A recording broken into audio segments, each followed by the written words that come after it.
want to give you a voice, and it's a special day. It is Sunday, and Sunday is the day when I prepare for the week ahead by making improbable to-do list, and getting myself ready. And sometimes I did let myself a peaceful and ordinary Sunday just to Sundays are days like when you're standing on a newly planted garden, after just a warm rain, and you are so filled of hope for the upcoming week, because everything is going to be brand new when you set your mind on the right side of life. And you can just feel the silent and invisible life when you prepare your mind on the positive side every Sunday for the next week coming ahead of you. And let me tell you something, no matter what you've been through, no matter the challenges, you can always break through. You can always conquer. So put your mindset on the right side. Good afternoon, Lagos. Good afternoon, ladies and gentlemen. My name remains Ash, the third boy, the vibe of Lagos. And I have come again, one more time. I don't come with so many goodies on the People's Drive, and I'm not here alone. I have a lot, the goodies today is times 100. I have a lot of people. I have guests in the house, not just guests, prominent guests. Do you want to know who I have in the building on the People's Drive? Just stay with me on the People's Drive. We're going on a short break, very, very short at that break, just 2 minutes at that break. And when I come back, I will let you know the guests we have in the studio. And I would also like to inform you that we are streaming live. The show is going live just immediately on YouTube. So no matter where you are, you can hear my voice. I would like you to connect to YouTube. If you're not subscribed to our YouTube channel, please do go to YouTube immediately and subscribe to Voice of the People 90.3 FM, because you wouldn't want to miss who we have in the house this afternoon. And he's going to be here with us on the People's Drive until 3 p.m. So don't go anywhere. Let's go on a short advert break. We're going to be back. My name remains Ash, the Stop Boy. Coming right back.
Welcome back from the advert break, ladies and gentlemen. In case you're just joining us, you're still tuned into the very best radio station in Nigeria and in the world. You can argue with anybody, but if you come and argue with me, I'll still prove it to you that VOP 90.3 FM, we are the very best radio station you can find in Nigeria. Welcome back to the People's Drive. My name is Ash, the Stop Boy, and on the show this afternoon, I have two prominent people you wouldn't want to miss. You would want to hear from.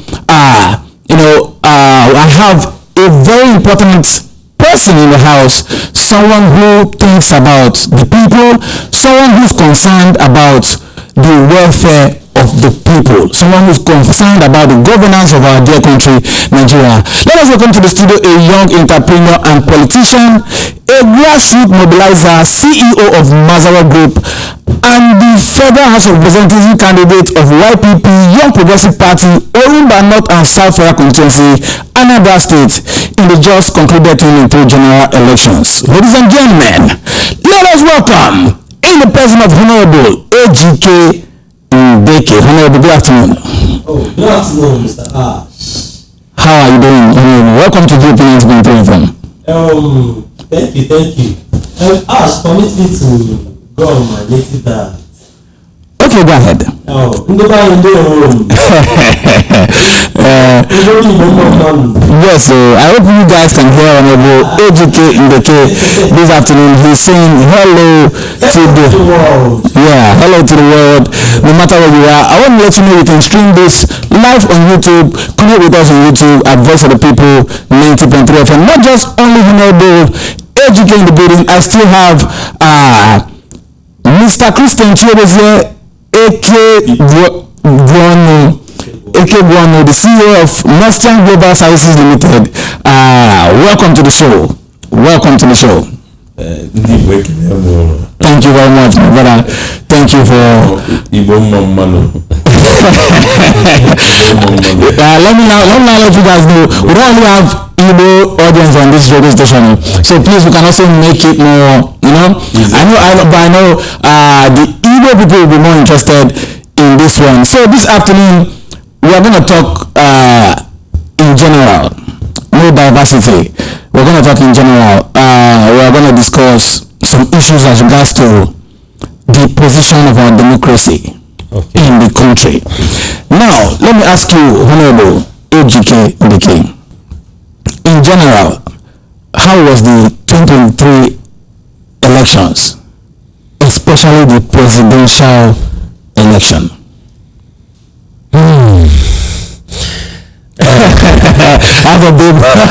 Actually, I least expected this question to come first, but having come up with such question, I think the 2023 general election, the presidential election, as you mentioned, it was below expectation. To my overall understanding, it was far below expectations. Can you emphasize on to buttress it down? Prior to the election, even at the Chatham House, so many places, we know the INEC chairman Yakubu Mahmoud. Even the INEC board, they made emphasis on the modalities of conducting the elections. They gave the Nigerian people the hope that we are getting it right this time around. And the whole world, even Nigerians in diaspora, believe that this time around we are getting it right. Exactly. Prior to that election, let's say some years before the election, I think the first state that used the new INEC electronic gadgets for the election, despite the fact that INEC flawed on the 2015 election on the issue of card reader and all that happened in 2015 election, that even affected the sitting president. That affected the sitting president on election day, that he came to the polling unit, the card reader was malfunctioning, he couldn't scale through, he went back, came back again, all those stuff. So we thought it has been corrected and reconciled. Then the first state that embarked on this bimodal voter system, the Beavers, was Anambra State in 2017. During the 2017 re-election of Governor Obiano, I was very active during that election period in Anambra. But after the election, then we never had something like live transmission of the election. It was my company, Mazaroth, that got the contract to set up the election situation room for that election for my constituency, Orumba South. So I covered every activities of the election on that day. I had a live feed on my own portal because the governor contracted me, my company, to embark on that. But the voting process was rated above 70%. From the accreditation, there was no much network glitches. The only issue we had that day was the arrival of the voter materials. We were scheduled to receive the voting materials around like 7:38 a.m. but they arrived along that let's say around 10 a.m. So but what happened later was, after both from the accreditation to the process of vote casting, then by the end of the day you found out that the election was very peaceful. And then we had the issue of this insecurity, killing and all that, no election in Anambra, with so many things happening. But on the election day, INEC performed above 70%, and that was the first state that they used these beavers that they used to rob us off in this 2023 election. So they were credible. So we expected that in the next couple of years they use that in Osun, Ekiti, and some other states. Before this, they even used it in 2019 election. Honorable, you mentioned something now that I picked. You said they used the beavers. The INEC made an excuse on the election day that there were technical issues with the beavers and they could not upload results. So now you are saying that that was the means the INEC used in, and I didn't get it, in rigging the election. Nobody said the election was rigged. You are just the ones coming up with rigging. Okay, go ahead. Go ahead. So let's forget the issue about rigging or not rigging. Okay. Well, the fact that INEC started using beavers since 2017 from Anambra State governorship election, then later on in Ekiti, Osun, and a couple of places they've held election before 2023 election. It is expected that INEC should have performed above 90% in conducting that 2023 election. So whatever that happened on the presidential election, that you're telling me about the glitches that happened that day, the technical glitches according to the INEC, the question should be, you're asking me about the glitches. Yes. But I'm not returning the question back to you. The question should be, what kind of glitches? Was it a man-made glitches?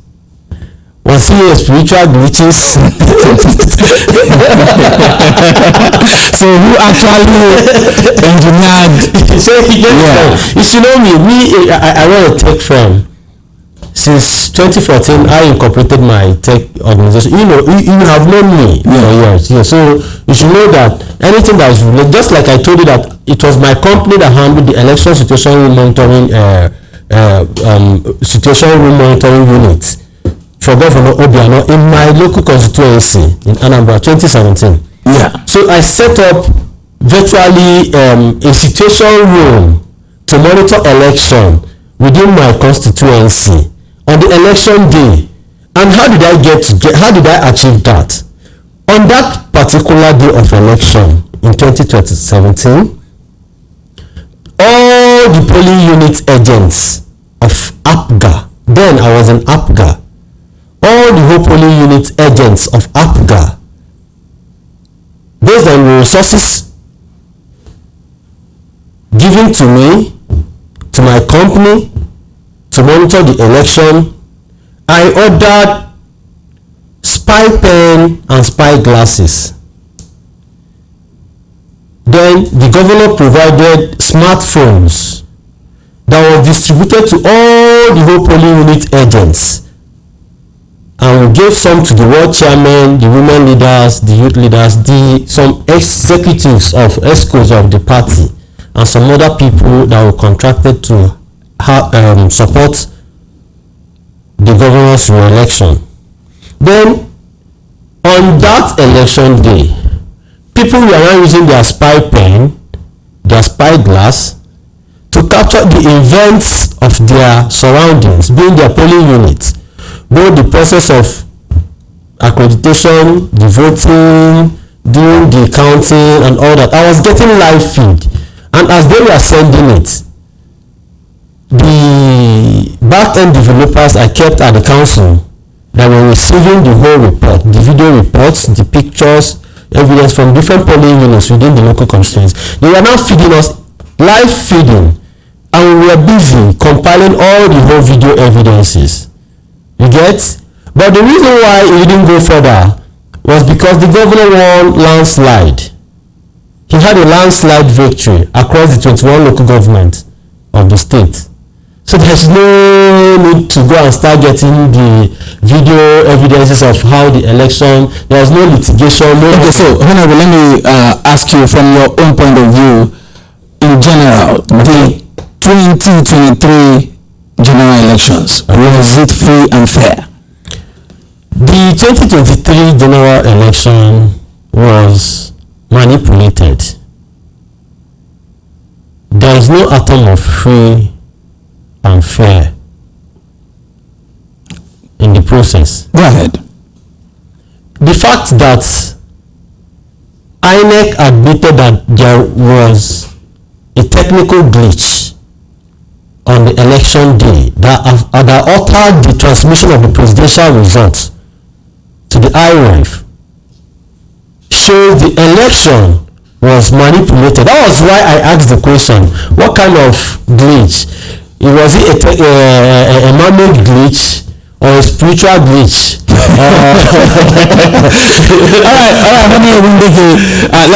Let's move straight and talk about the PEPT's decision, which is the Presidential Election Petition Tribunal's decision. They have told us that the election was free and fair. I just wanted to hear from you, although a higher authority, which is the tribunal, told us the election was free and fair as regards to the presidential election, and they also told us that President Tinubu was the rightful winner of the February 25th presidential election. I want to ask you now personally, what is it at the heart of this issue for you as an individual? Personally, in my own point of view and in my own opinion, regarding the election tribunal upholding President Bola Ahmed Tinubu's victory, before the judgment, we all expected one or two things based on the evidences brought to the court by... What were you expecting? I was actually on that day before God of Man, I was actually expecting a kind of judgment that will give hope to the masses, because they told us that the judicial is the last hope of the common man. So we as the commoners in the society, we were actually expecting a kind of judicial coup, given the fact that we have military coup coming across the shores of the West African region. So we the Nigerian people anticipated a judicial coup on that day, that the judicial will have that guts to say this is what we want in this country, and it has to be like this, because for the fact that INEC admitted that there was a glitch, for the fact that INEC said yes, there was a glitch on the election day that altered the transmission of the presidential results, this election should be cancelled. You get my point? I'm not saying based on the evidences. Go ahead. I'm not saying anything based on the evidences gathered by the Labour Party, PDP and all that. No. I'm saying from the INEC admitting that there were glitches that altered the transmission of the results, because they gave us hope of giving a live transmission of the result on the election day, that even me from my own polling unit can log on to the iRev and view the results coming from different units. But on that day, we found out that same day we had the Federal House of Representatives and the Senate. The National Assembly election was going on, the presidential election was going on. So while the National Assembly portals were being the transmission was going, then the presidential wasn't going. Even in my own polling unit, when we asked them to transmit the result, they started giving some flimsy reasons and others, saying no, you have to.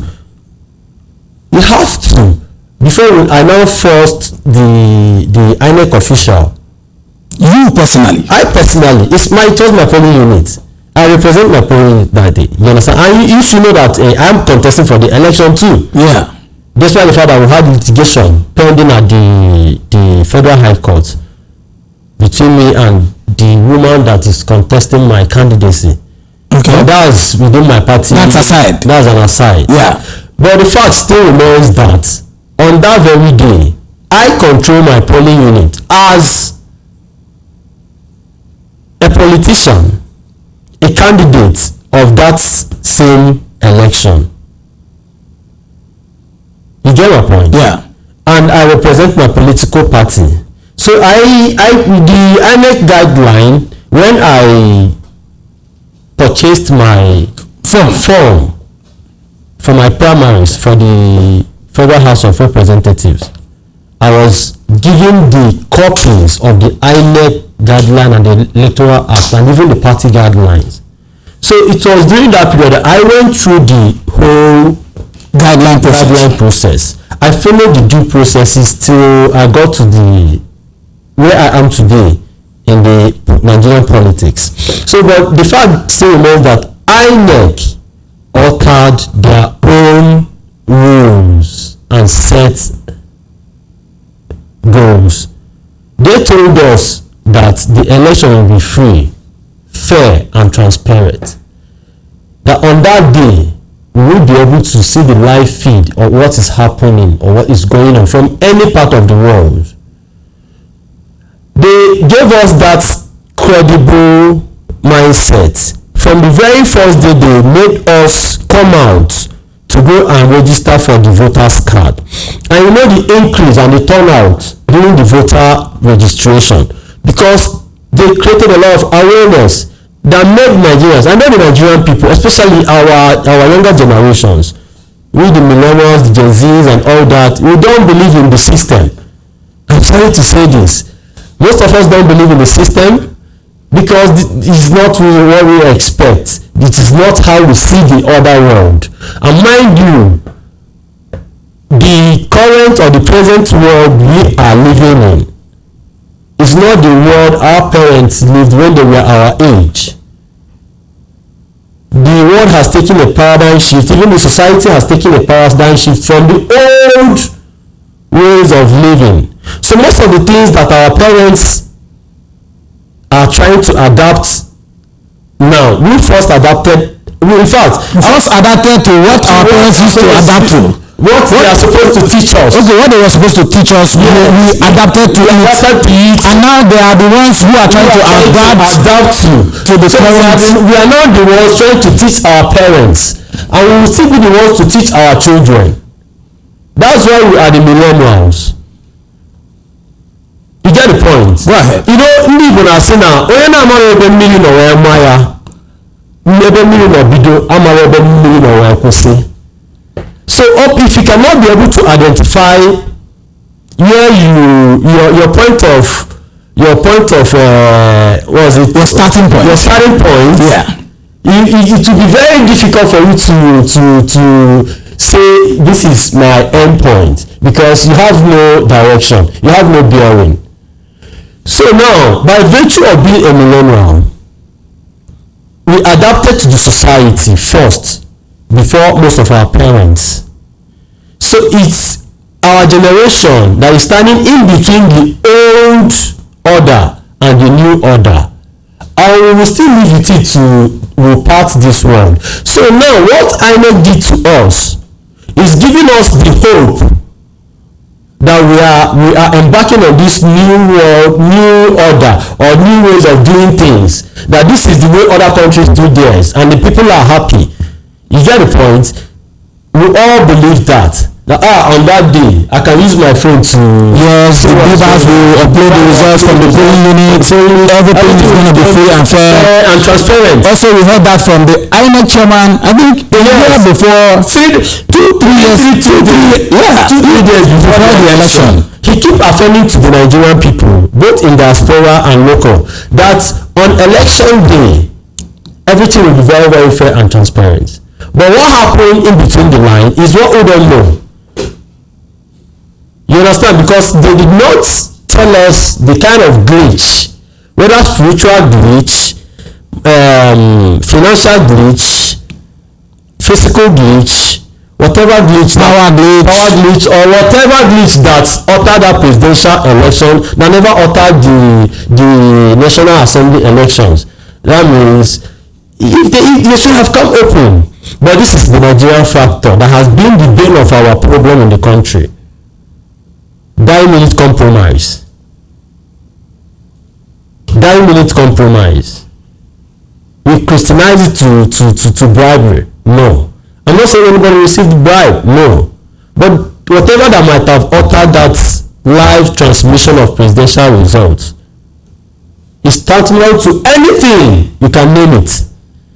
Because we all hoped on celebrating a new Nigeria. What was the new Nigeria? The new Nigeria, the new Nigeria that we all expected on the 25th of February was a Nigeria where the people will decide who becomes president. Go ahead. The new Nigeria is a Nigeria where the umpire of the said election should be unbiased, unapologetic. They should be very, very neutral. In fact, anybody that works with INEC shouldn't have any preferred candidate or any political party. If not, if INEC should be taking part or taking side in the affairs of this Nigerian politics, that means we should get a foreign umpire to come and see the affairs of our elections. All right, let me ask you, Honorable Ejike, did you have any preferred presidential candidate during the February 25th presidential elections? Let me understand the percentage. Did you have any? And also, who was the YPP presidential candidate for your party? Oh, yeah. Ash. What kind of vote do you have? Why it is me like this? Anyway, the YPP presidential candidate of Young Progressives Party, 2023 is Ibrahim Malikado. But actually, he wasn't my preferred candidate. Okay. I'm not that kind of politician. I'm not the politician that's so fanatic about the party. No. I believe in people's ideology. I believe in ideology. I believe in personal capacity. I wouldn't, because you are a member of the PDP, APC, Labour, or where the party I belong, and you are not capable, you are not qualified, you don't have the wherewithal to go for this mandate, and you want me to give you my support. No. So who was your preferred candidate? In the 2023 general election, I had my preferred candidate from the year 2020. Outside your party? Of course, outside my party. I'm not that partisan politician. Party is just a nomenclature. Build your capacity first. With your name, with your good name, with your capacity, with your strength, you can develop an unknown party. You get? Let's kill this mindset of the political elites using the party system to rip the masses or rip the people off. No. You owe nothing to the party. Who does party account to? Party. Who does party account to? All the money that the party generates during the electioneering processes, selling forms, buying this, doing that, who do they account to? What do they use those money to contribute to the national building? How many political parties have come out like this to say this political party built this institution for the masses? It's not about politics or a political party. It's about your individual capacity and what you want for the nation as an individual, not as a party. Because if you come to the party system, they have the political parties that have led the country in fact they are the part of the problem we have in the country. PDP killed us for 16 good years.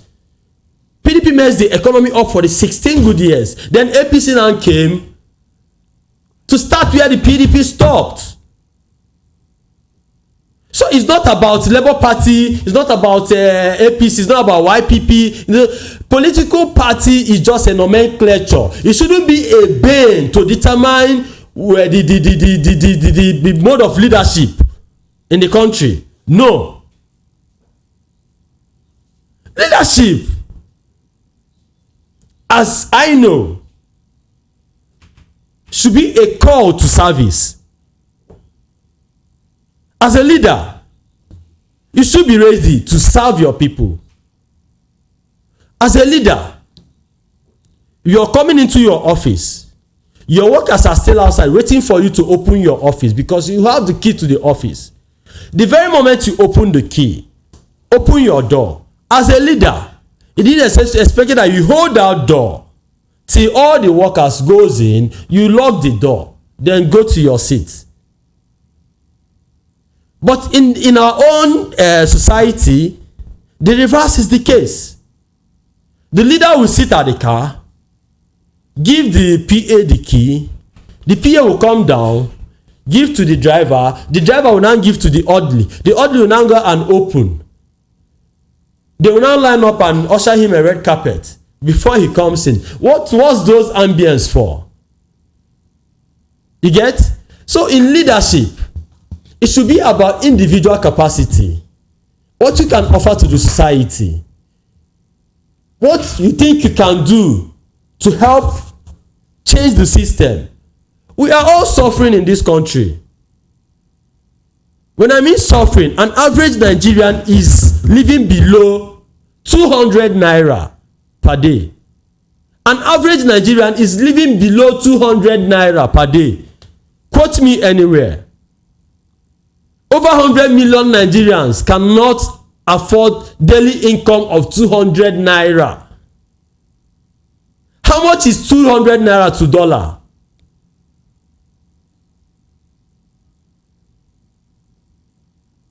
You get? So looking at the system, all we need now to do and what we need to do is to jettison whatever that has to do with political parties.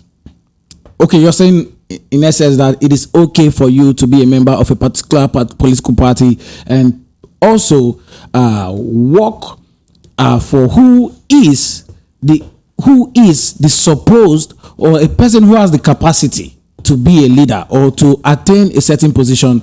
It doesn't matter if you're a member of any political party, you have to go beyond that. That is what you're trying to say. Yes. So it is okay for the Minister of FCT, the President Minister of FCT, Nyesom Wike, to still be a member of PDP and work for the APC. 100%. That is what is called government of inclusiveness. And I think that was what President Bola Ahmed Tinubu did in his tenure when he was governor in Lagos State. Because in Lagos State, I like the fact that Tinubu is trying to bring in people into his administration from any political party, but he should be apolitical in discharging his duties. I repeat, he should be apolitical in discharging his duty.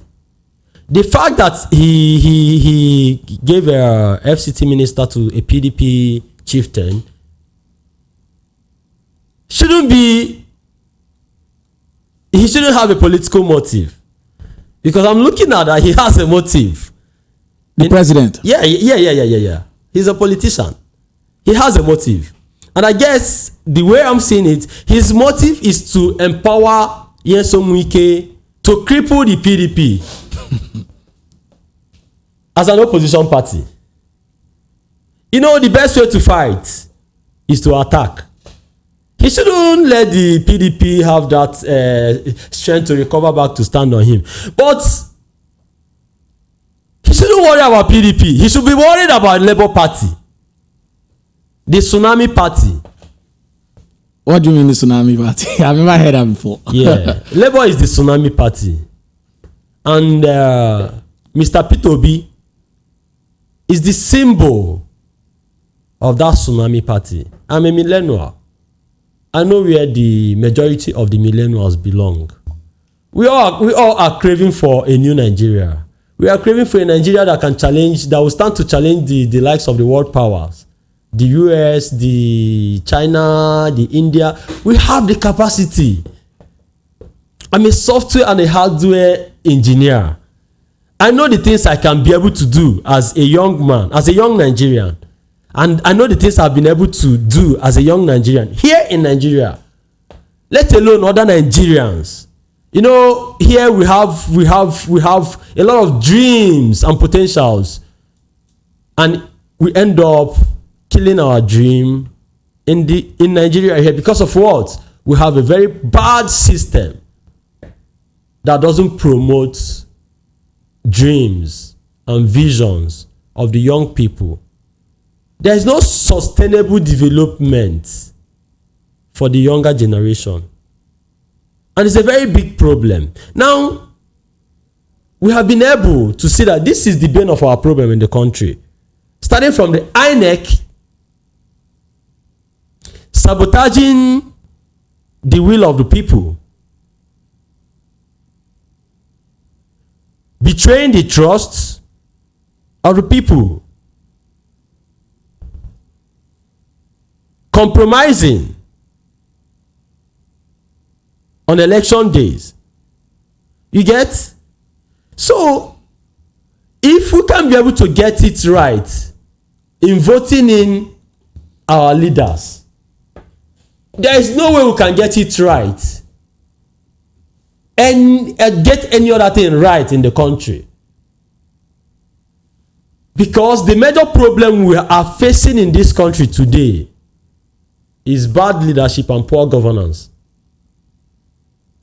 Okay, since you ventured into that, how do you see the governance in the system in the Nigeria, in present day Nigeria? How is the governance in the present day Nigeria? Since you just mentioned the governance of the country and present day politics in the country. The present day politics in the country is how do I put it? Are we still in democracy? Of course. We are still in the democratic government. And or is it just a camouflage? President Bola Ahmed Tinubu is the democratically elected president of the Federal Republic of Nigeria. As far as INEC and the tribunal are concerned. But left to the masses, the Nigerian people are entitled to their own personal opinions. But we are looking at the after effects, the repercussion of all these,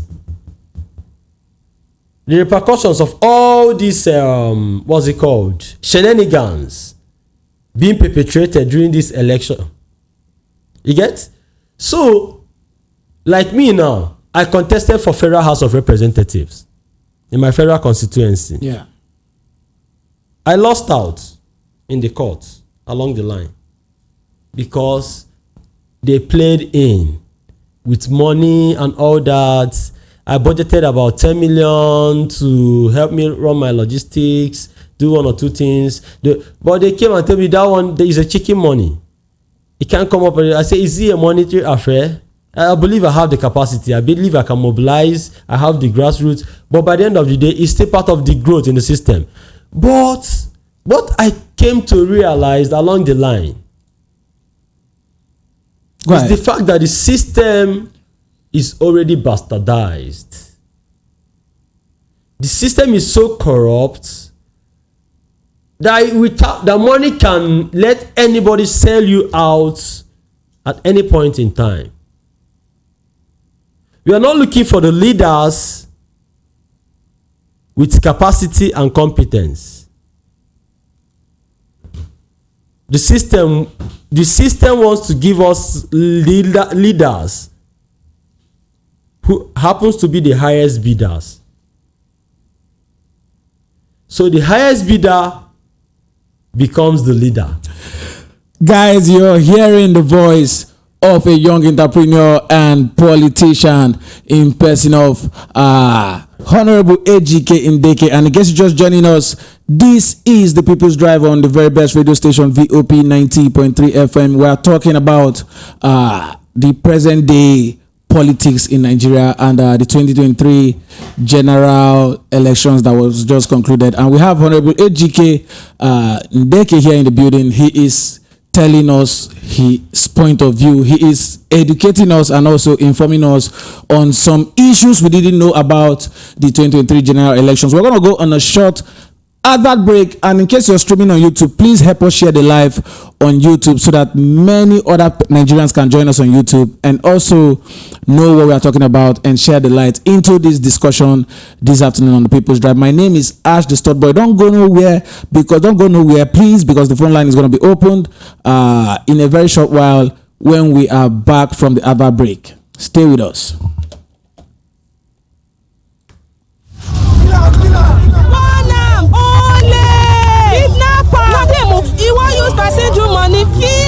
Sit tire for here, put am for him neck, burn am. Yes, I no go find better work do. Na yahoo dem go dey do. Burn am.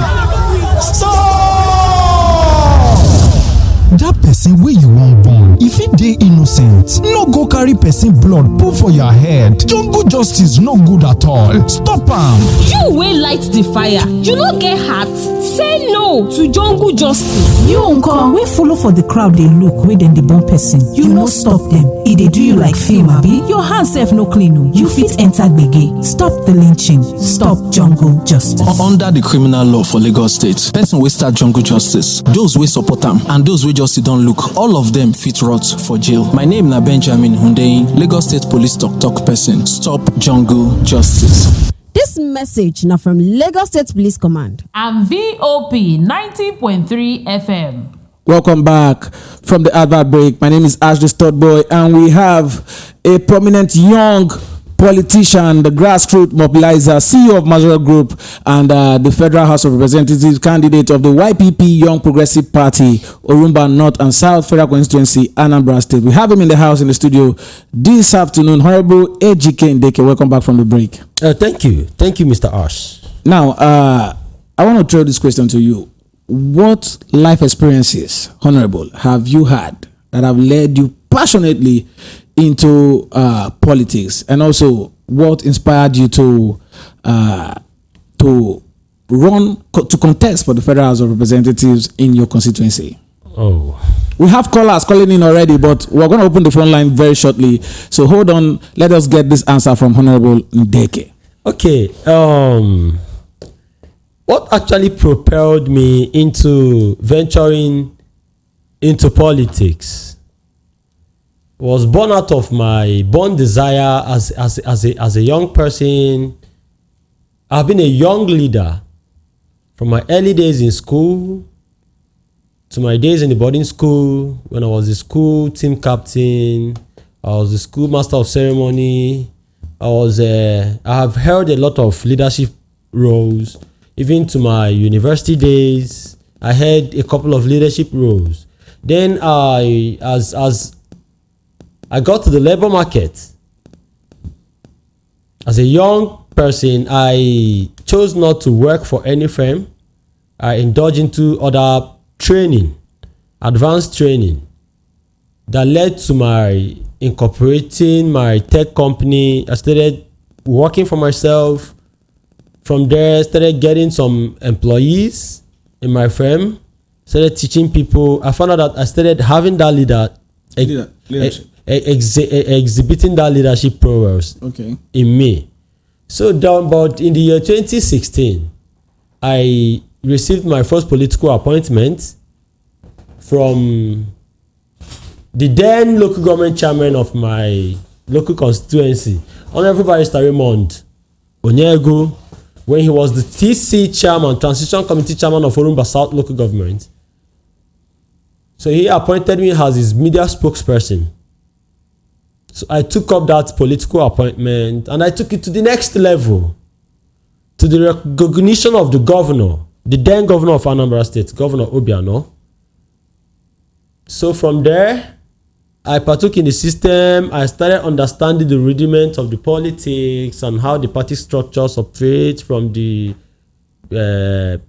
polling unit level to the ward level to the local government level to the senatorial zone level to the state level to the regional level, then to the national level.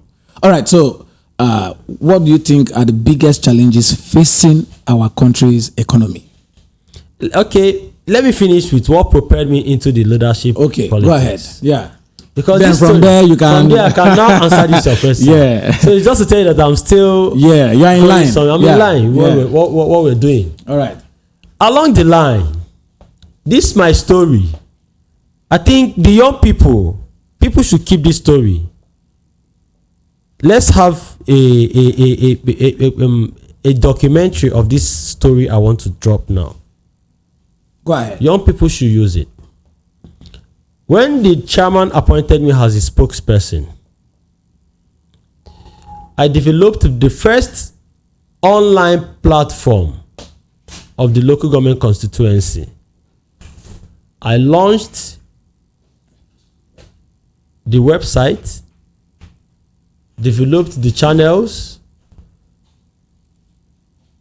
Then the traffic was massive. I brought the activities of the local government constituencies to the internet for the first time, to the social media. Then people in diaspora were now partaking in the system. I was controlling the whole thing. But along the line, my principal, who happens to be the local government chairman, started, he was like, you are becoming more popular than the local government. You get? Yeah. He was the subject of all my publications, but he wasn't seeing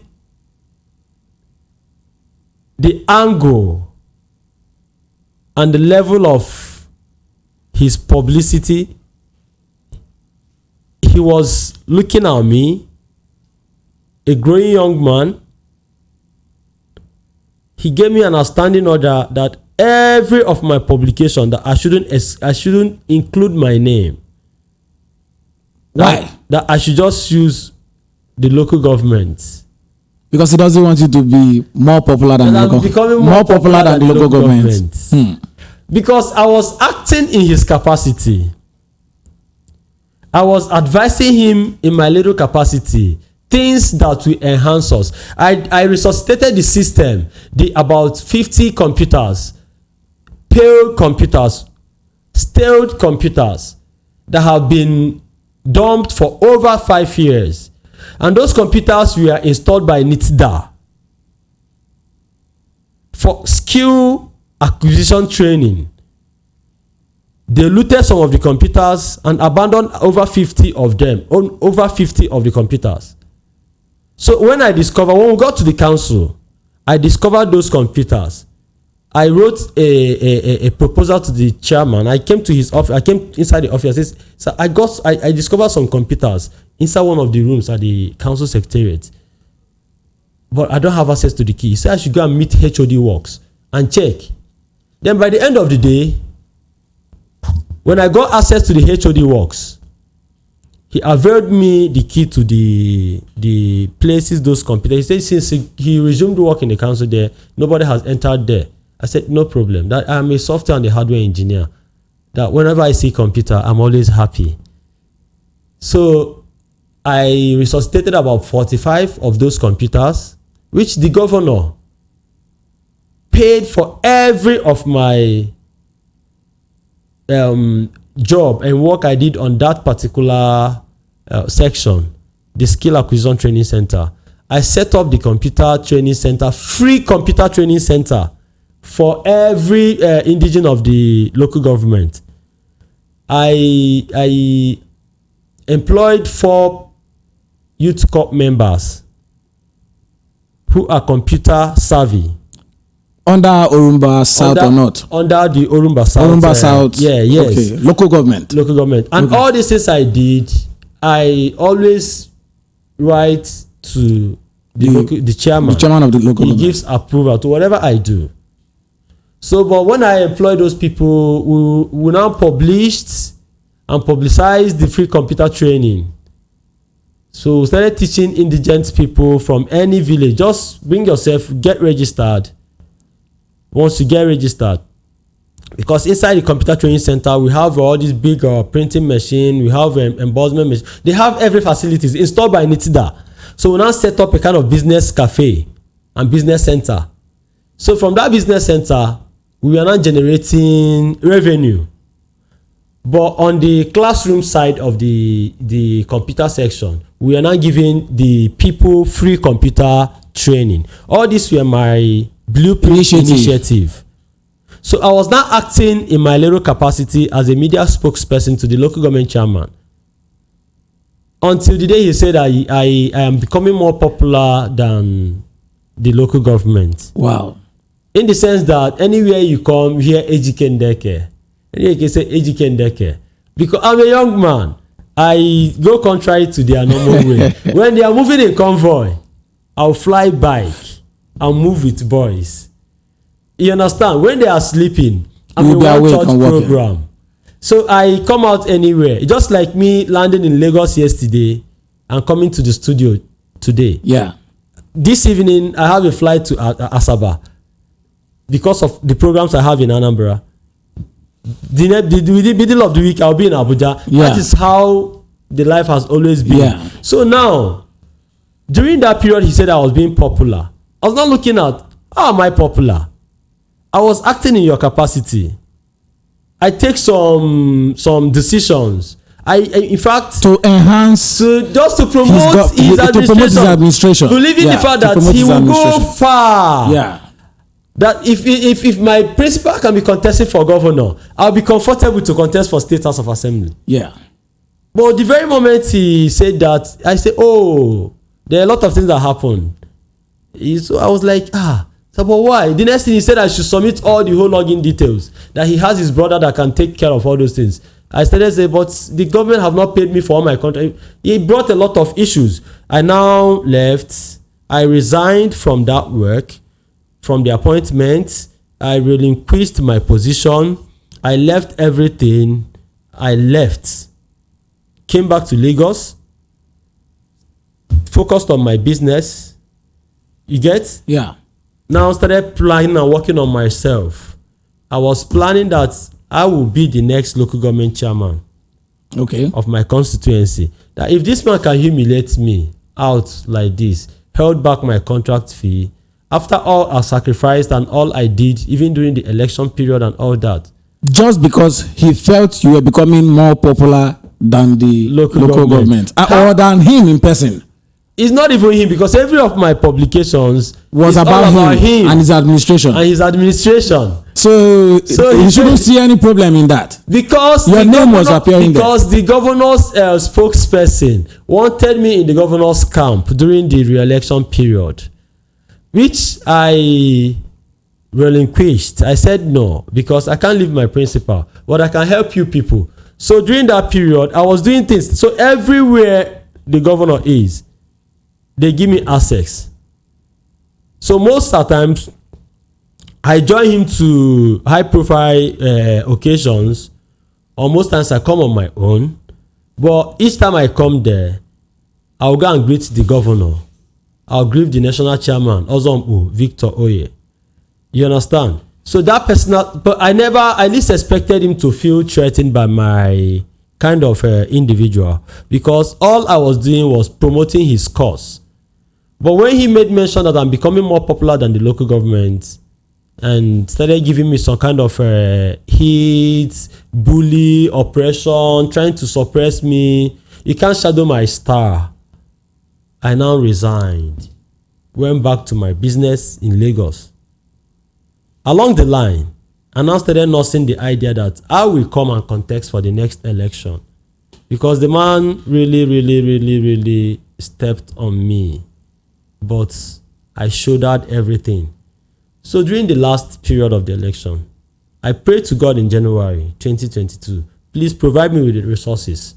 As a real estate mogul, before the period of the election, I brokered some real estate deals. I had some money, but I know the money. If I touch all this money and go into the election and lose, it might affect me. But before I know it, my real estate deals, I brokered a lot of deals. I had the money, I had in quantum that I had to embark on the election. I now used the money, I went and embarked on the election. And it took me to another level and another height. I wasn't coming to the I believe that my coming there, I had the things in mind. The better thing I had in mind wasn't even the money. I don't know how to make money as a House of Representative person, as a House of Rep member. I was going towards that now. I'm not looking. I don't even know how people go there and make money. I'm young. Okay, let me ask you. I know you had something at the back of your mind before contesting for that election. Yeah. If you had emerged as the winner and represented your federal constituency, how would you affect your people and Nigeria in general? Because I know as a member or as a lawmaker, you also have the power to institute some ideas into the governing system in Nigeria. Into the system. Yes. How would you have affected Nigeria? Yes, you're right. Yeah. My primary goal or aim running for Federal House of Representatives was just for the sole aim of having that authority over that letter-headed paper, coat of arms, with that Federal House of Rep. To have the backing. I want to have that Lego tender. I want to have that Lego backup. I have to have that constitutional authority. Just that letter-headed paper. With that letter-headed paper, what would you do? I will use it to effect massive change on the younger ones, on the young generations. Do you know there are a lot of things that I like the energy that I see in you. You know what I'm trying to tell you? You do know what I can do with that letter-headed paper? With that letter-headed paper, I can make over 1,000 entrepreneurs within my four-year tenure as a member of the House of Reps, without spending 1 naira, without even the federal government putting 1 naira. It's just to use that your capacity, use your contact and reach, get to the appropriate agencies. For instance, I can decide to send people on training in China, on softwares, on hardware development, just to run a made in Nigerian version of whatever they are embarking on. I can decide to send people to Germany on mobile automation, just for the sole aim of starting up a made in Nigerian version. I can decide to send people to India on people for the medical field, for medical line, just for the sole aim of establishing a medical manufacturing plant here in Nigeria. I can also, that is how, what is expected of our representatives. It's not all about going there to bring money and say you're coming to do roads or build this school or do this and do that. No. You're talking about sustainable development. You're talking about posterity, future, sustainability. What effect will your representation give to the people? Give to the people for future? How many individuals were you able to impact on as a Federal House of Representative member, or as a senator, or as a governor? It's not about coming to share money to the people. No. It's not about sharing money. When you share money to a non-entity, it's a waste, total waste. When you share money to someone who has no ostensible means of livelihood, it's a colossal waste. When you share money to someone who lives a flamboyant lifestyle, it's a total waste. When you share money to an addict, it's a waste. because they will just waste the money on those irrelevant activities. But when you give money to a serial businessman or entrepreneur, they will multiply the money.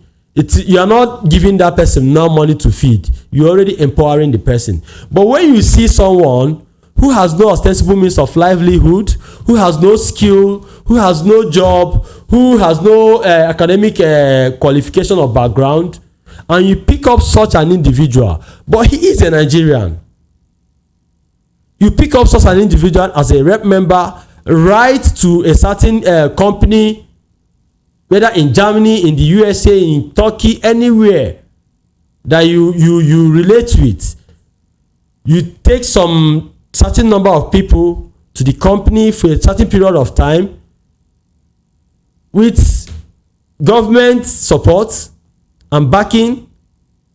By the end of the day, their period of stay during their period of learning and whatever, then you come back here, use those your constituency allowances, set up those manufacturing plants, production plants, industrial plants, use those people you sent abroad for the training to establish those same things in Nigeria. Automatically, you have created a future for the country. You're talking about production. Are you getting my point? Yeah, go ahead. So my intentions of running for Federal House of Representatives is not all about money. No. Or building road or doing this. No. We'll build roads, yeah. But for how long shall we be doing the same thing?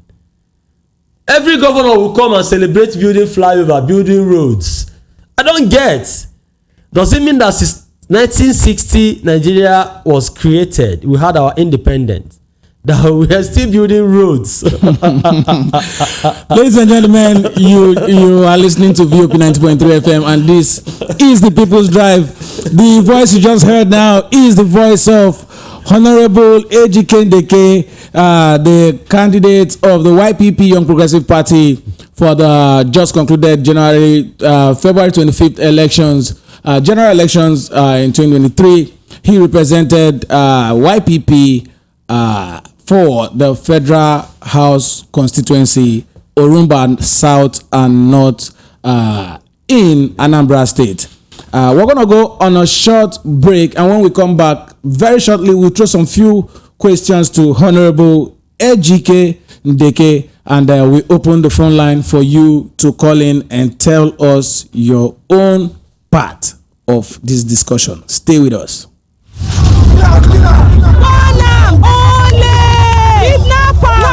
He won't use person do money, kill am. Sit tire for here, put am for him neck, burn am. Yes, dem no go find better work do. Na yahoo dem go dey do. Burn am. Stop! Dat person wey you wan born, if e dey innocent, no go carry person blood put for your head. Jungle justice no good at all. Stop am. You wey light the fire, you no get heart.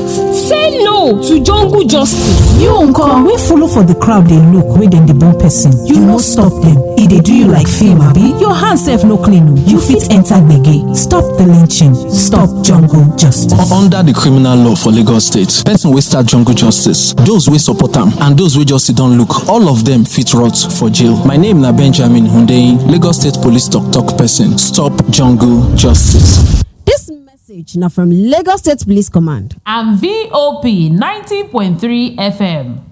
Welcome back from the advert break. You're still tuned into the People's Drive with Storedoy Ash, and this is the very best VOP 90.3 FM. We still have Honorable Ejike Ndeke in the building, and we also have his friend and his partner, Mr. Christian Chiedozie Ekegwanu, the CEO of Nostian Global Services Limited. We are coming to you very shortly, Mr. Christian. Honorable. Yes. It's been over 100 days in office for President Bola Ahmed Tinubu and the new administration. What do you have to say?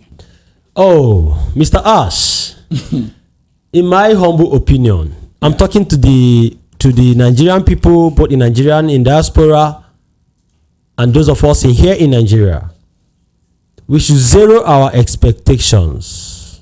I repeat, Nigerians in diaspora, Nigerians living here in Nigeria, the local, should zero our expectations. Why do I say so? Given the fact that President Bola Ahmed Tinubu has been declared the president-elect or elected president by INEC, then upheld by the election tribunal. Given the fact that the Nigerian people thought, including me, that we voted for someone else, I expected that President Bola Ahmed Tinubu should replicate a kind of administration that will win the heart of the Nigerian people. I expected a kind of administration that will bring forth the new Nigeria we all clamoring for, or we all clamored for. When we talk about a new Nigeria, both the old and young, at a point in time during the Buhari-led administration, got tired of the system, got tired of the whole thing. Hopes we are being dashing out on daily basis. People are giving up. People are dying of different kind of insecurity, insurgency coming from right, left, front and back. But at a point in time, Nigerians said enough is enough. The election is coming. We need a new Nigeria. Let's get it right this time around. That we made a mistake.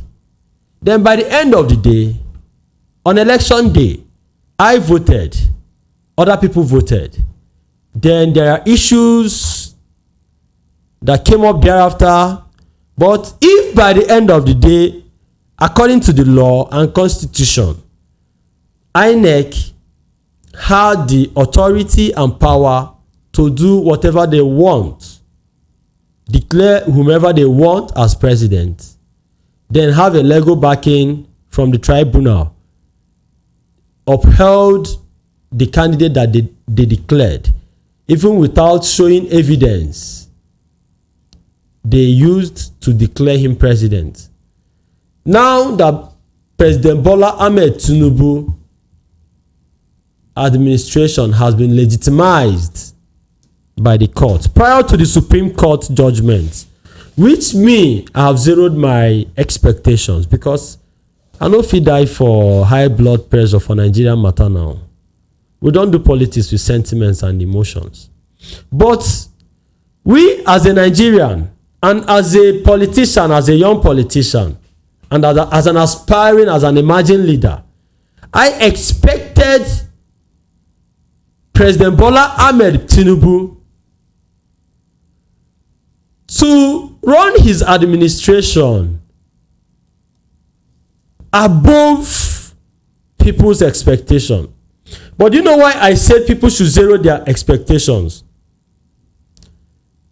He started woefully. I'm sorry to say this. The president started woefully. Ndị Igbo si na na-esi n'use ahụ amụ ụtọ nsị. You can deduce from the smell of a fat the taste of faces. You get?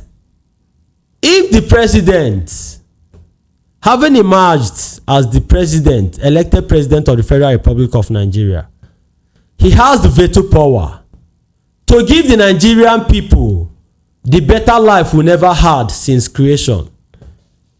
He has the power to give to Nigerian people the quality leadership we never had since creation. He has the authority to give to Nigerian people the new Nigeria we were all clamoring for.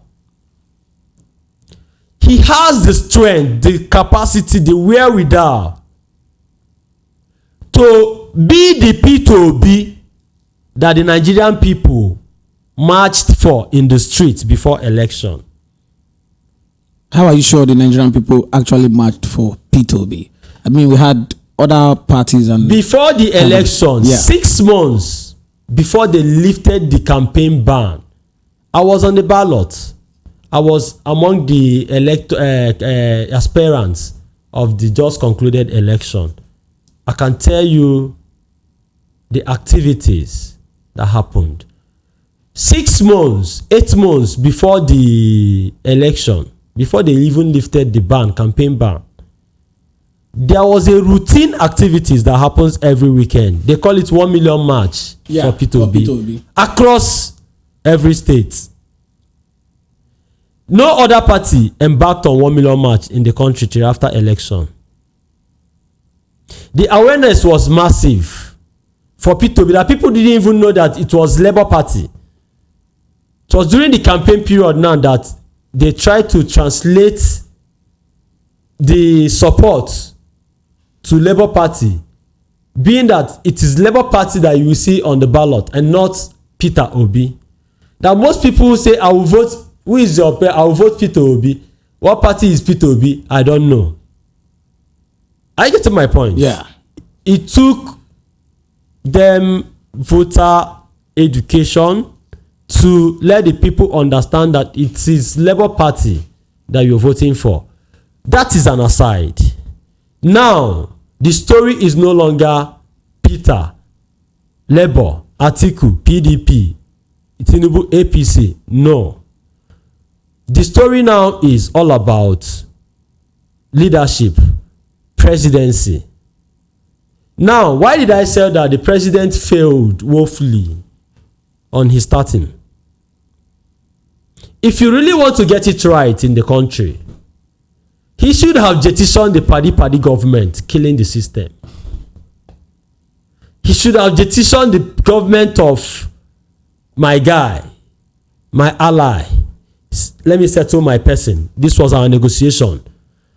At the detriment of over 250 million people, you are making negotiations with some individuals. I'll give you this when you give me your support.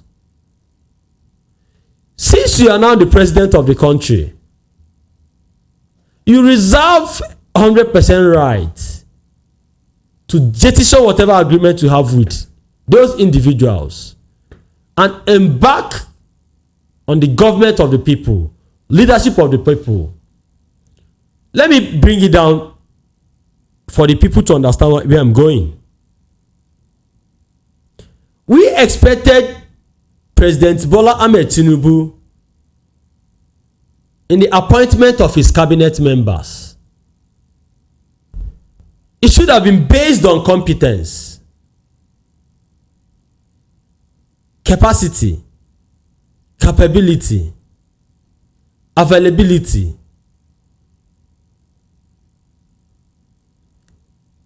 But the angle he took in appointing his cabinet members is still the same old order, the same old ways of settling a certain people based on their agreement before election.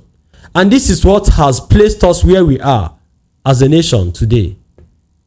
All right, Honorable Ejike, we'll come back to you. I still have a few more questions to throw on your part.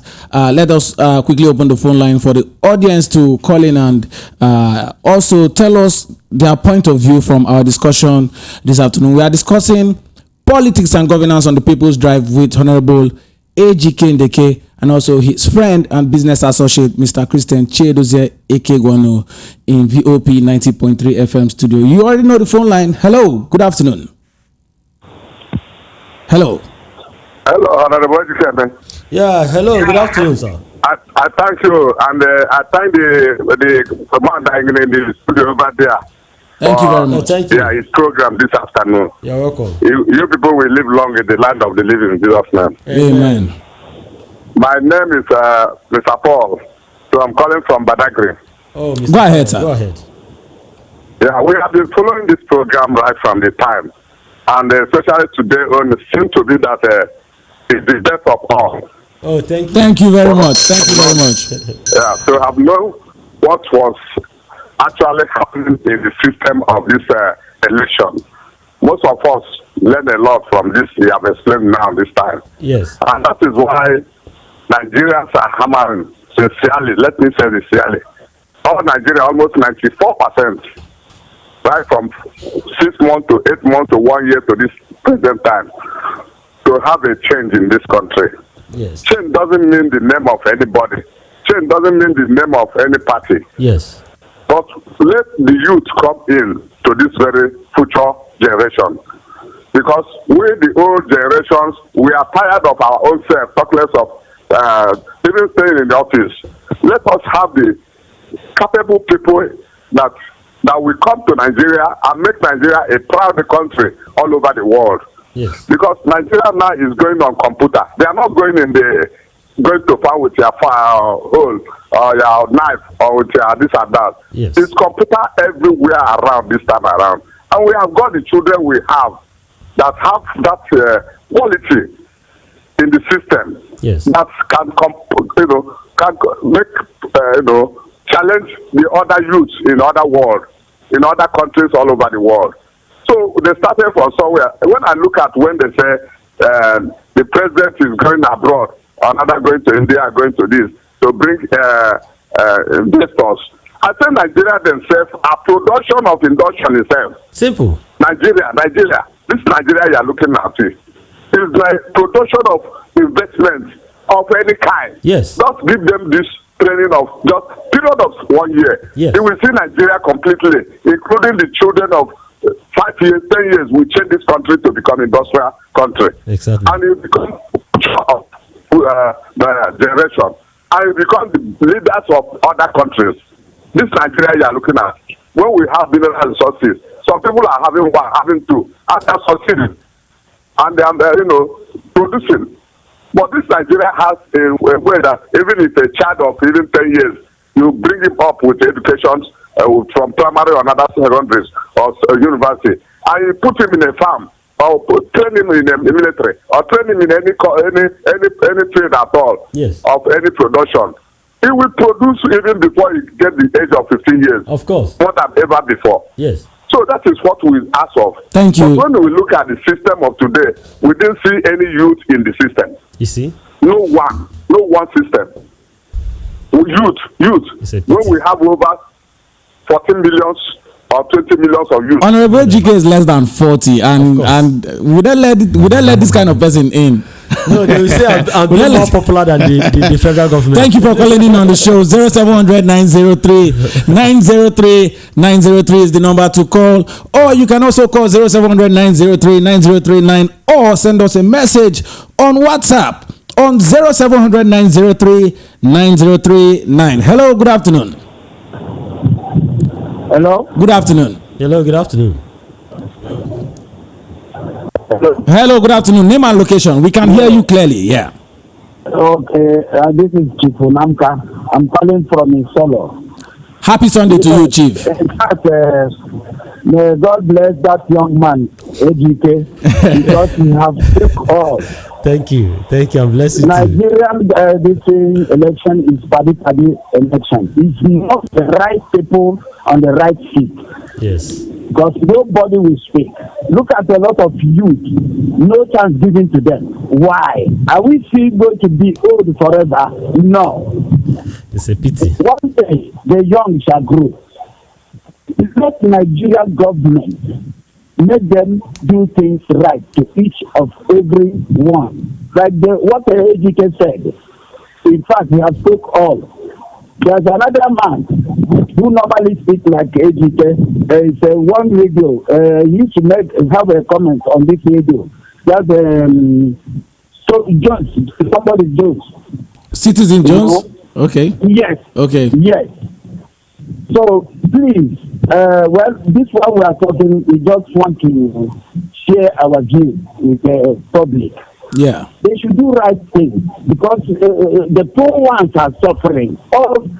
do's and don'ts is the poor ones are still suffering, not the big man. What concerns big man?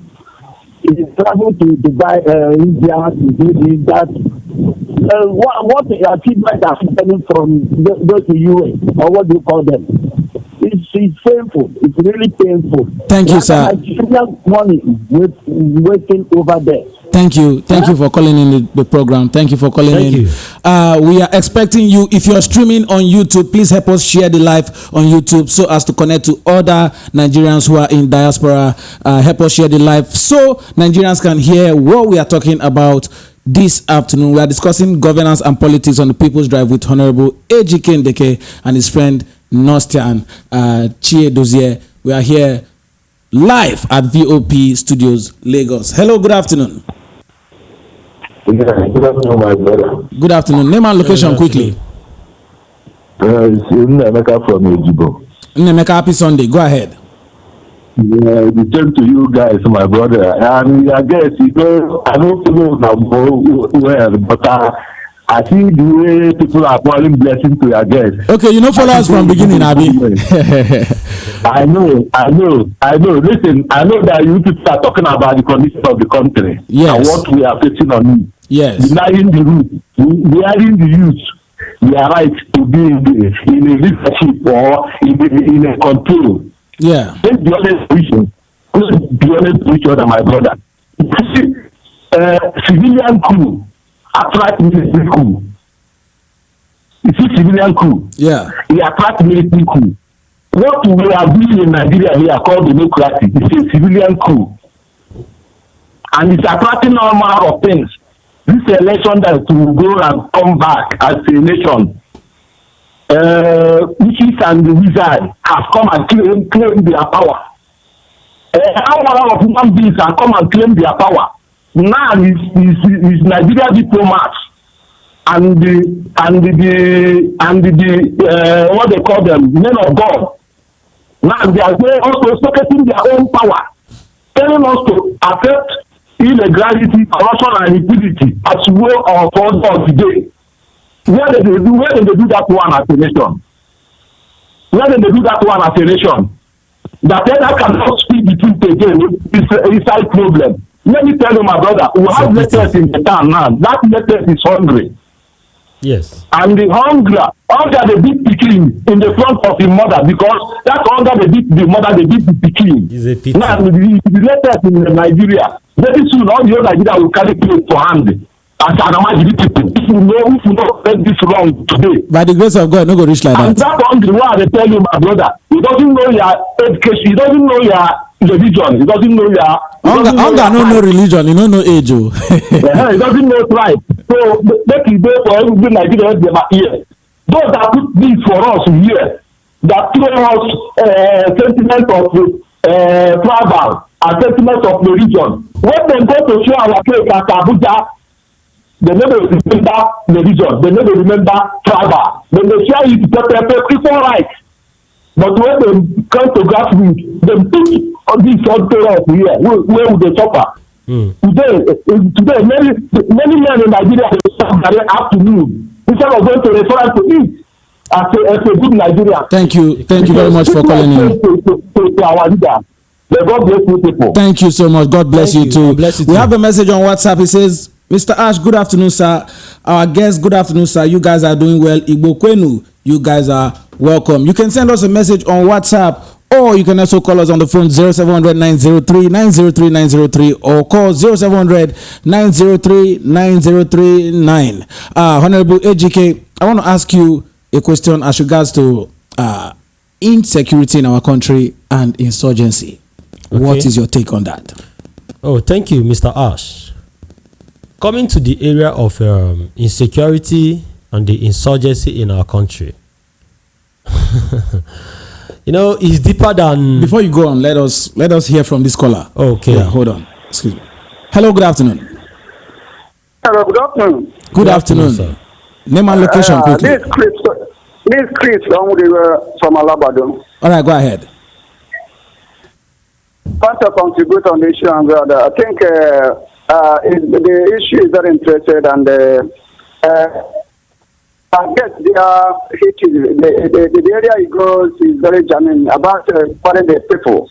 Yeah. Empowerment is a key to any meaningful development, because if you empower people, the thing will twinkle. Those people will empower people, employ more and empower others.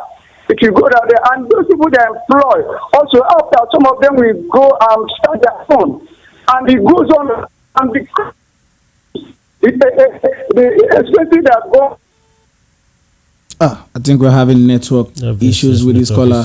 Please call us back. We are willing to hear from you one more time. 0700 903 903 903 or 0700 903 903 9. You can also send a message on WhatsApp. If the phone line is busy, you can send a message on our WhatsApp line on 0700 903 903 903. And also streaming on YouTube. Please help us share the live. Help us share the live on YouTube so as to reach out to other Nigerians in Nigeria and in diaspora. Issues on insecurity and insurgency. Honorable. Okay. Coming to the issue of insecurity and insurgency in the country is deeper than what many Nigerians think, but it's still a very simple issue that requires a simple solution to curb. Why do I say simple?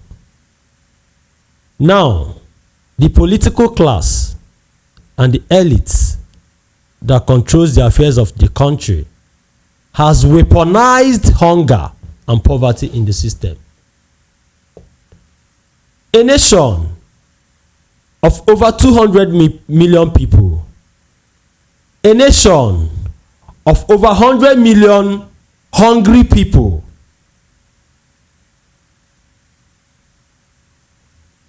when you come to other nations with high population, one of the most populated countries like China, you find out that they have lesser insecurity than us with about 250 million people.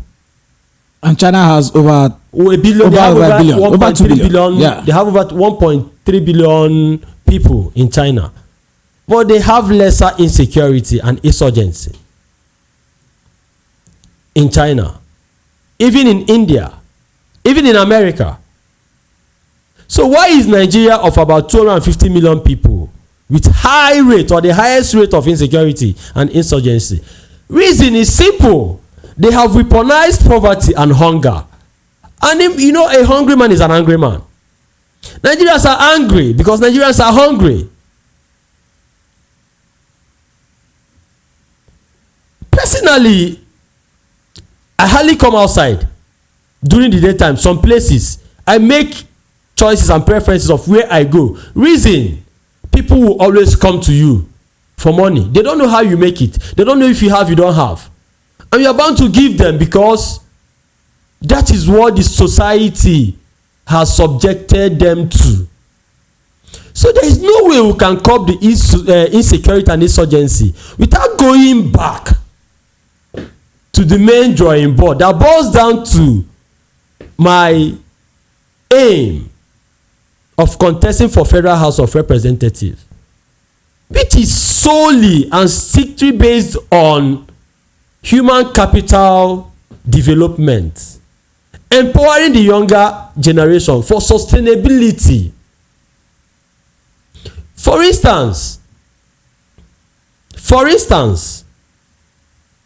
if the government had embarked on building industries and manufacturing plants across the 36 states of the Federal Republic of Nigeria from the inception of democracy, 1999, during the Obasanjo regime, if Obasanjo had been able to build industries across the 36 states, after Obasanjo, it was Yaradua, and Yaradua happens to do his own. Both Yaradua and Jonathan were the same 8 years tenure.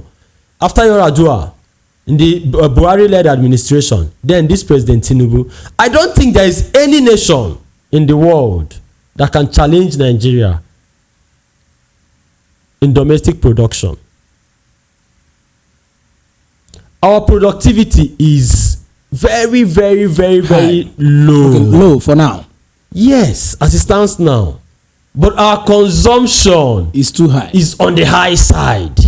That we solely depend on other nations to survive as a nation. Why are they subjecting us to this level of poverty in the country? You see where the insecurity comes from.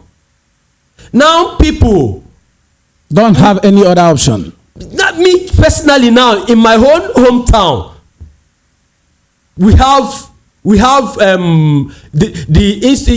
all these criminal elements of it. They have in the bush there. They are domiciled in the bush there. Now the people like us cannot come down again.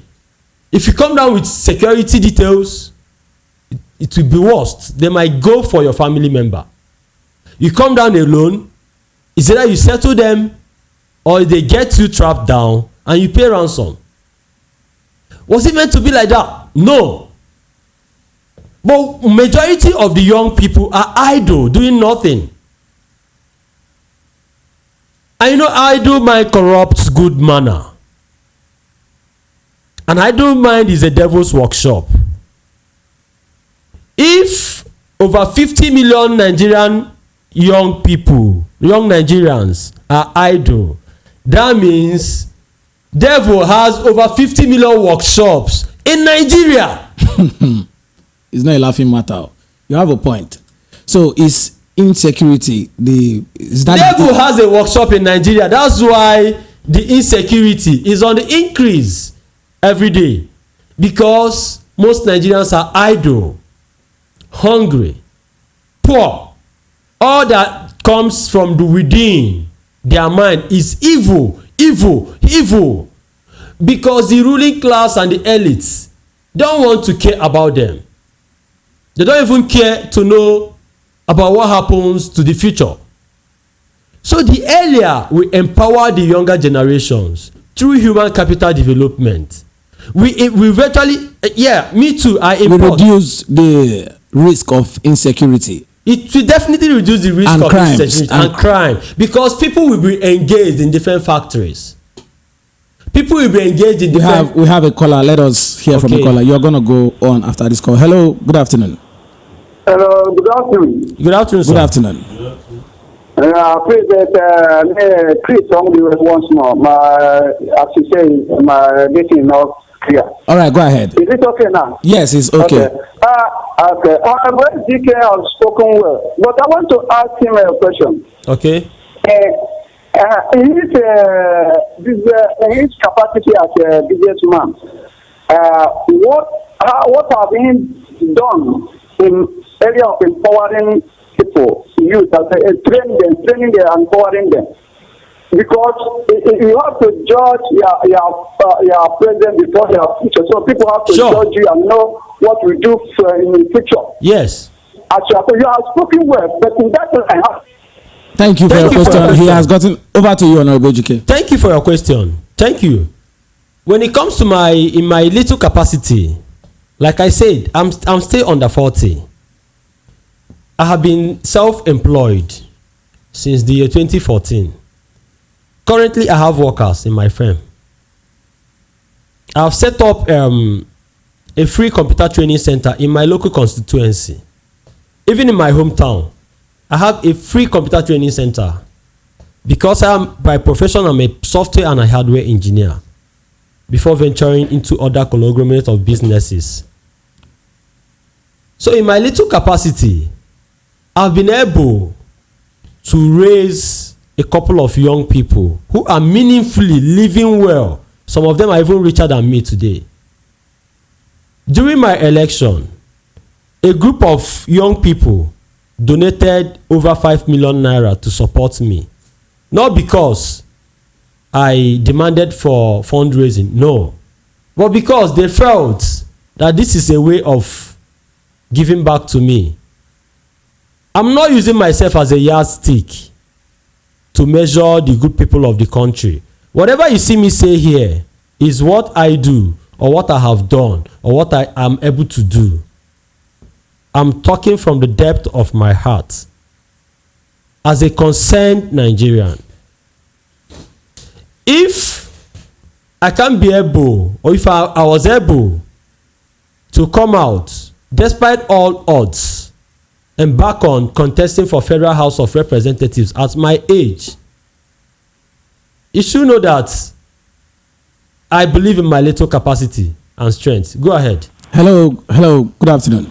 Yeah, please, my name is Ndeke, the call back. I want to ask Ejike one question, please. All right, thank you. Go ahead. Ejike, you know, you are a lawmaker, Abi? I'm not yet a lawmaker. I lost out in the election. You are heading there. Yes, by the grace of God. You are heading there. Yes, because you are one. Amen. You are one. I have given you the title already. You are a lawmaker. Thank you. Thank you. Amen. So what I'm trying to say is this, my brother. Yes. You know that this country called Nigeria is the only country we have. You know that. Sure. And there is so spirit. My dear mother, they are happy. Yeah. There is a peace she made after inspired her dog. She came back to hospital. Your family, yes. She back to her seat at the NAFDAC. She made a statement. She said, Sudan has the remaining right to remain for her. Your family, she will use it and maintain Nigeria to be good. Yes. That she never did back to Nigeria what Nigeria did to her. Nigeria has given so much to so many visitors in Nigeria, but they give us nothing for suffering and nothing for suffering and hunger. Yes. One of them has this country on their heart. All of them, if they get there, 9.9 will get Nigeria and their heart. That's why they put us in this condition. All right, thank you. I am where you are food.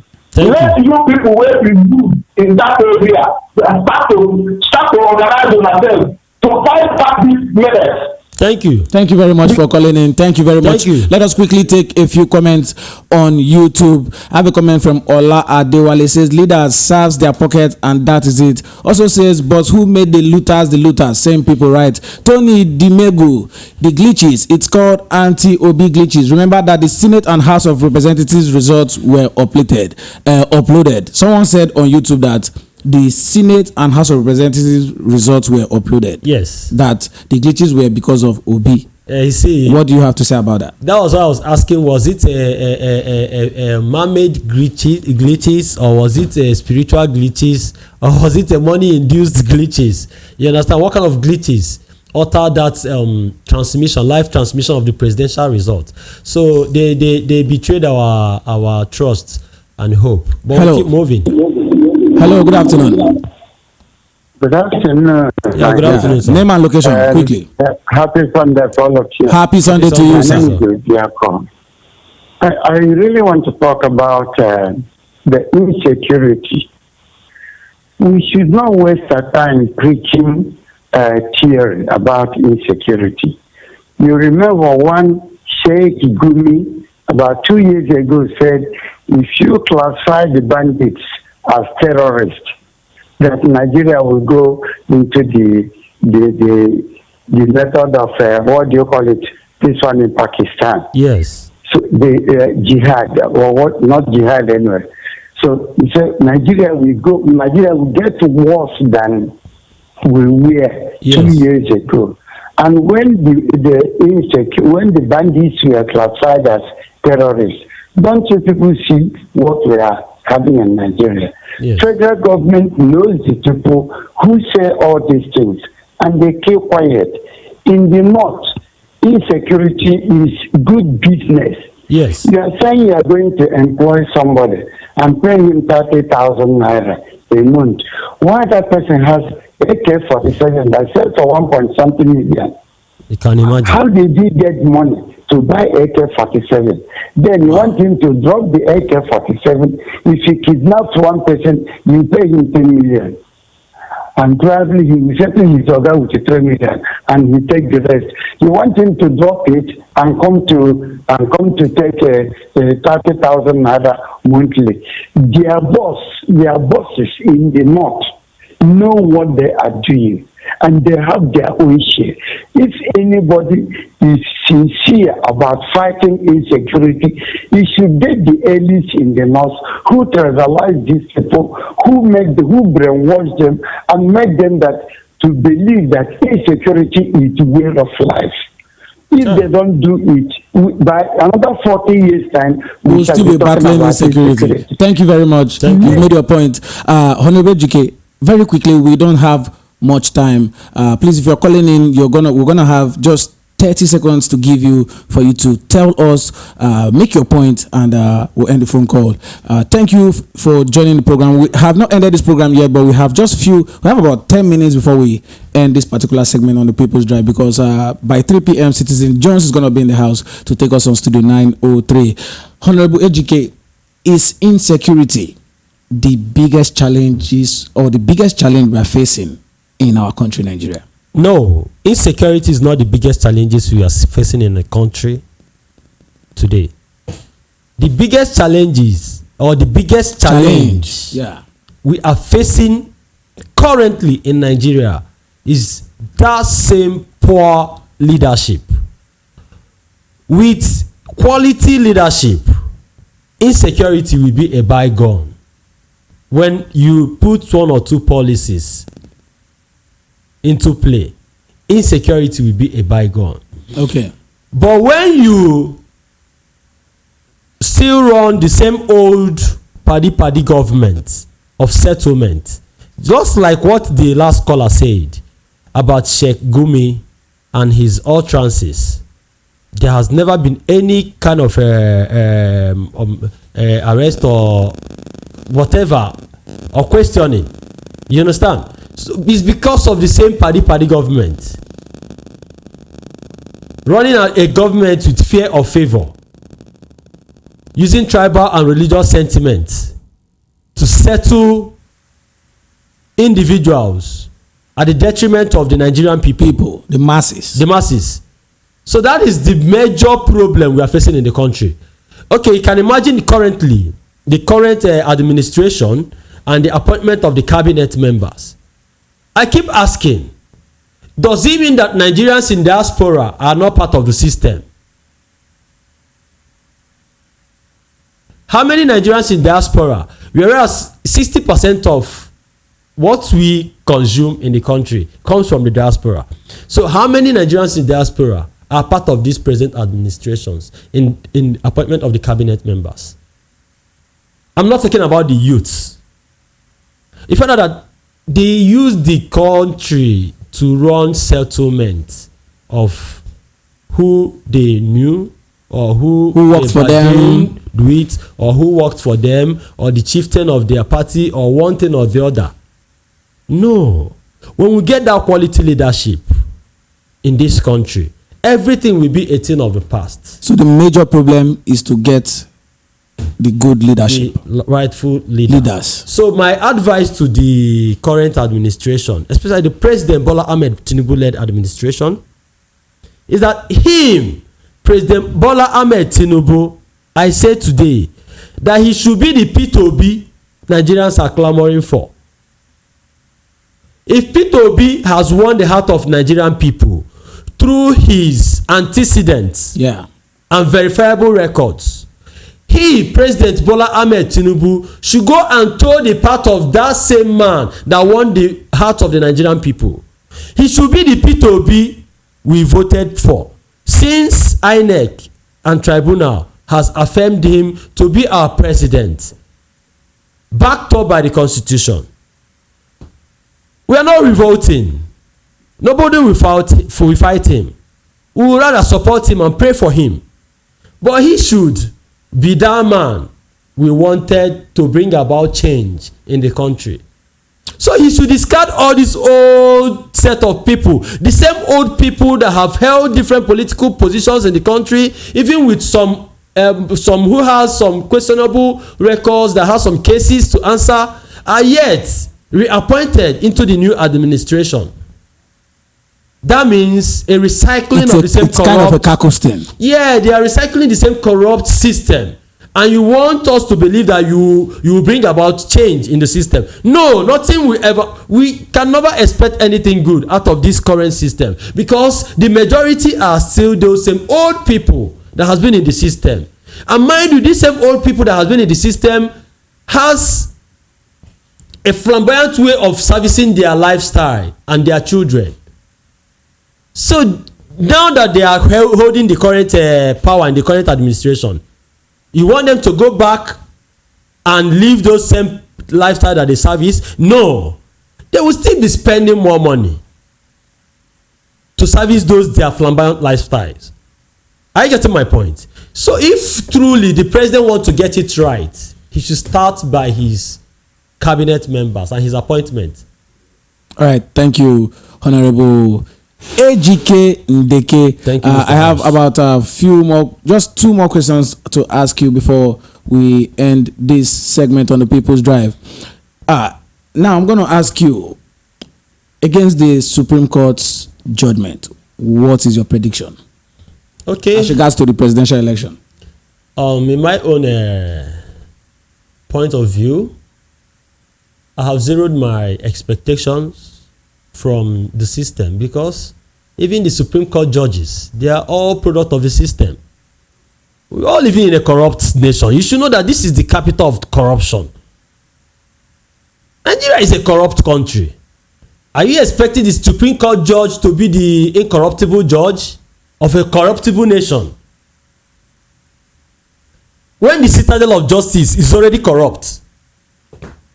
So my prediction. Let me ask you a straight question here. Yes. What would have been the right thing? What would you expect, apart from talking about the corruption of the Nigerian governing system and all that, what would you have expected the verdict to be from the Supreme Court? Should there be a rerun of election? Should the election be given? Should the verdict be given should it be given to Atiku, or should it remain with the incumbent president? You know, most of let's say 65-70% of most Supreme Court judgments, they always uphold the incumbent government. They always uphold the judgment of the tribunal. Yeah. Okay. Appeal court. The appeal court. Okay. You understand? So for the fact that appeal court didn't get it the way we felt it was supposed to be, what were you expecting, Honorable? I was expecting the appeal court to be fair in discharging their judgment.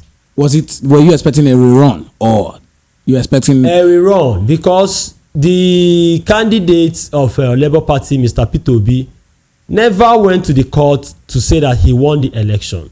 He was contesting the process through which the INEC pronounced President Tinubu as the winner of the election.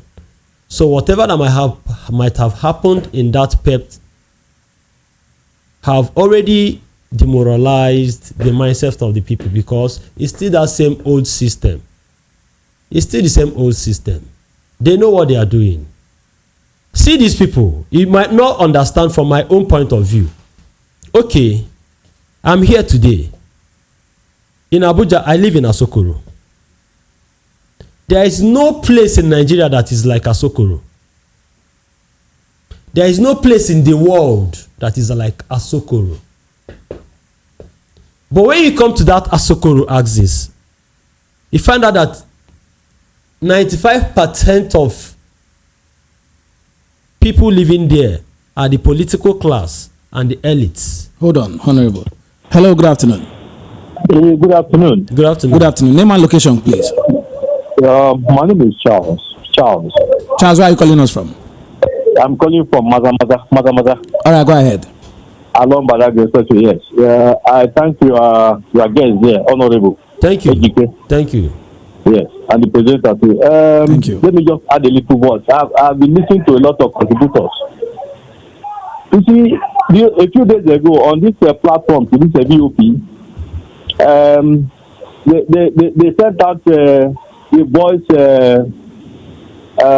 statement of Professor Shoinka when he said that Labour is regional, that Labour is that will be party, that is Labour Party, regional party. Labour Party. But don't forget, the people told him on this platform that Obi won Abuja, he won Lagos, and some other northern states too. How is it regional? He said the same Professor Wishoyinka some years back now, he said that Nigerians have not been given a free hand to elect their leader. Is that a lie? Yes. And that was exactly what happened just 25th of February 2023 on presidential election. The people say they said Obi has he has no structure for only 8 months. If you do exam and you come back, you come after that second or third, have you not done well? You have done well. Obi has done very well, honestly. Yes. Okay, right. Now the same judges that they are saying that no evidence this and that. How many of their children voted that day? The judges did they vote?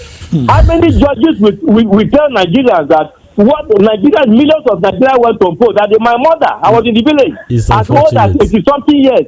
Inside rain, the rain fell that day in the village. My mother went to the vote. Can you imagine that? It's a pity. So what I'm talking about. Then they went and they said the judges. Now, millions of Nigerians, their vote doesn't count. It's only the judges who not tell us. Yes. Person who won the election. You're right. Afternoon. Thank you very much. Thank you for calling in. Thank you for calling in. Honorable Ejike, yes. Just quickly before we go, what should we be expecting from you? What do you have at hand? What are you up to as regards to politics? What? Thank you. Yeah. What the Nigerian people should be expecting from me is nothing but bringing about that new Nigeria that we are all clamoring for. In fact, would you be running for election come 2027? Most definitely. I've already started working towards that. Same House of Reps? Of course. Same House of Reps. Okay. But political party, for now, I don't know. Party is just a nomenclature. Yeah. So the most important thing there now is that Nigerians, I urge the young people to come out and embark on this course. When you look at the set of people currently running the affairs of the country, way back 30 years ago, they have been in the system. Most of them have been governors. You're right. Federal House members, senators. In their 30s. Yeah. In their 30s. And someone is 55 years. You've not even contested for local government chairman. You're waiting till when you get to 80 years. The same people that started running the country in their early 30s are still running the country in their 70s. And people are sitting back. No. So I urge young Nigerians, if you know you have enthusiasm for leadership, if you have passion for quality leadership, come out on board. Forget about the political parties. In fact, God did it for Nigerians through the personality of Mr. Peter Obi, who has demystified the ambience surrounding politicians. He demystified the high shoulders, the way politicians carry themselves, especially when it comes to the area of electioneering. So I urge Nigerians to come. You must not be a millionaire. You must not have money for you to contest for a political position. All you have to do, belong to a political party. Do the necessary things you're supposed to do. When it's time to get your form, if they put high money, go to a political party that doesn't need money. Then go down to your constituency. Give your manifesto. Tell them what you can do or what you have been able to do. Don't just come with an empty pocket. Don't just come without having anything. If you have not done anything in your local constituency, start now. Do things in your little capacity. If you don't have anything doing, go and get plantain suckers. Go and get seedlings. Go and get fruit seedlings. Go and share them to community people. Get fertilizers. Share them. Go to nursery schools, primary schools. Those people that cannot pay you back, fill some of their bills. Go and share them. School is about resuming. Go down to your villages. Go down to your grassroots. There are so many destitute living there. Buy them school bags, sandals. Share them books. Those are little ways of contributing your quota to the society. Thank you very much, Honorable. Thank you, Mr. Ash. Thank you, Honorable Ejike. Ndeke, you've been hearing the voice of this young entrepreneur, politician, a grassroots mobilizer, CEO of Maserat Group, and the Federal House of Representatives, candidate of the YPP, Young Progressives Party, Orumba North and South Federal Constituency in Anambra State. Thank you so much, sir, for coming on this show with us on the People's Drive. We're going to go on to the next segment of the People's Drive. Citizen Jones is going to be in the studio to take you on Studio 903 by 3 p.m. And I urge you to stay tuned to the show because you know what we do on the People's Drive. There are a lot of things to talk about, and Studio 903 is one of the places where you got to get some information and also shed your light into, give your opinion into what they have to say on Studio 903 by 3 p.m. My name remains Ash the Stud Boy, and I will tell you, always follow us on social media at VOP903 FM, and also subscribe to our YouTube channel. Very important for you to get our past, present, and upcoming content. You have to subscribe to our YouTube channel. So please go right there on YouTube, on the search engine, look for Voice of the People 90.3 FM. And don't forget me. My name remains Ash the Stud Boy. I'm across all social media handle. You can reach me at STUDBOY for life, Stud Boy for life, and also on TikTok, Stud Boy 101. Stay with us on the People's Drive. For now, I'm gonna say goodbye. And Honorable Ejike is gonna say goodbye to you as well. And let us also hear the voice of Nostian Chidozie. You have been here, sir. I know we've said a lot. Just one word for the listeners out there. One word I have to say is for Nigeria not to lose hope. Okay. Yes, Nigeria not to lose. Nigerians don't lose hope. That's coming from Mr. Nostian Chidozie. And he's telling you not to lose hope that things will get better. Stay with the People's Drive. Citizen Jones is going to